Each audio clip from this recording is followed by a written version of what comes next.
Mesdames, Messieurs, la lutte contre les changements climatiques constitue une priorité pour le Sénégal. Au regard de sa vulnérabilité aux phénomènes météorologiques extrêmes et à leurs conséquences environnementales, sociales et économiques. Elle constitue ainsi le succès des politiques stratégiques, plans et programmes de développement du pays en raison de son ampleur et de sa transversalité. Au regard de cette vulnérabilité, un certain nombre de mesures ont été prises, dont l'élaboration de la contribution déterminée au niveau national syrienne, le programme pays du Fonds vert pour le climat pour un montant de 953 410 567 millions de dollars US pour la phase 2018-2025 et 1 388 319 708 dollars US pour la phase 2026-2030. Une stratégie nationale de mobilisation du financement climat et un plan national d'adaptation couvrant 10 secteurs est en cours d'élaboration. Toutes ces actions s'inscrivent sur une démarche logique visant à renforcer les capacités du pays dans la prise en charge de la question du changement climatique dans les différents aspects de notre politique de développement. Une contrainte majeure demeure cependant la problématique du financement qui reste encore difficile à mobiliser en raison de la complexité des mécanismes d'accès au niveau des ressources extérieures et de l'insuffisance d'initiatives au niveau intérieur du pays. Selon la syrienne validée en décembre 2020, le coût pour mettre en œuvre les programmes d'adaptation dans les secteurs les plus affectés est estimé à près de 4,3 milliards de dollars, dont 1,4 milliard de dollars d'inconditionnels et 2,9 milliards de dollars de conditionnels, auxquels il faut ajouter 8,7 milliards de dollars US pour les actions d'atténuation.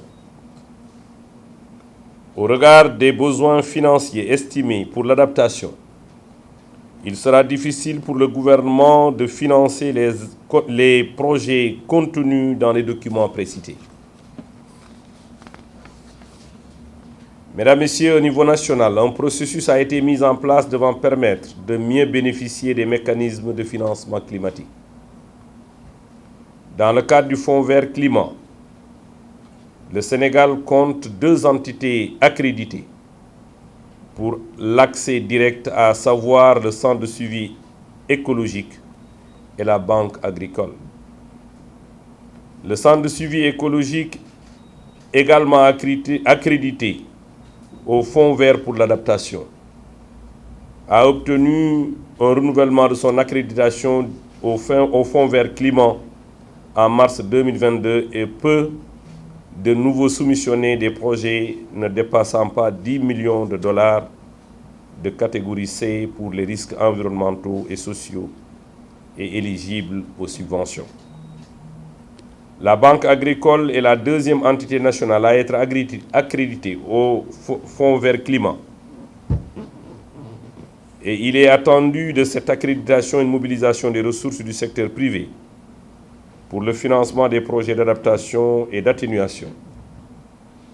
La banque sera en mesure de mettre en place des lignes de crédit avec un niveau de concessionnalité élevé qui représentera une grande opportunité pour les investisseurs. En sus de ces 2 structures, le FONSIS et le FONGIP ont été ciblés pour l'accréditation au Fonds vert climat. Le but serait de pouvoir couvrir l'offre d'instruments financiers. Ainsi, dans le cadre du Readiness de 2020-2022 déroulé par la Banque agricole, le FONSIS et le FONGIP ont bénéficié des ressources du Fonds vert climat pour réaliser une évaluation de leurs besoins et identifier les lacunes, qui est une des étapes clés de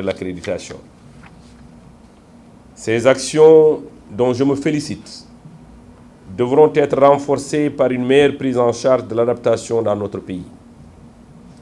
Mesdames, Messieurs, je ne saurais terminer mon propos sans formuler mes remerciements au Centre global sur l'adaptation.